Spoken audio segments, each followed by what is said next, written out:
నేడు సిట్ విచారణకు మాజీ మంత్రి హరీష్ రావు హాజరు కాబోతున్నారు. ఫోన్ ట్యాపింగ్ కేసులో అధికారులు విచారించనున్నారు. ఉదయం 11 గంటలకు జూబ్లీహిల్స్ పిఎస్ లో విచారణ జరగనుంది.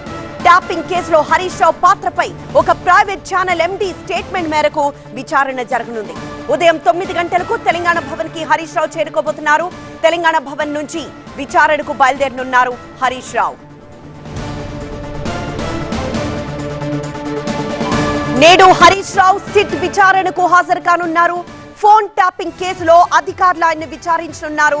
ఉదయం 11 గంటలకు జూబ్లీహిల్స్ పిఎస్ లో విచారణ జరగనుంది. ట్యాపింగ్ కేసులో హరీష్ రావు పాత్రపై ఒక ప్రైవేట్ ఛానల్ ఎండీ స్టేట్మెంట్ మేరకు విచారణ జరగనుంది. ఉదయం 9 గంటలకు తెలంగాణ భవన్ కి హరీష్ రావు చేరుకోబోతున్నారు. ఆ తర్వాత తెలంగాణ భవన్ నుంచి విచారణకు బయలుదేరనున్నారు హరీష్ రావు.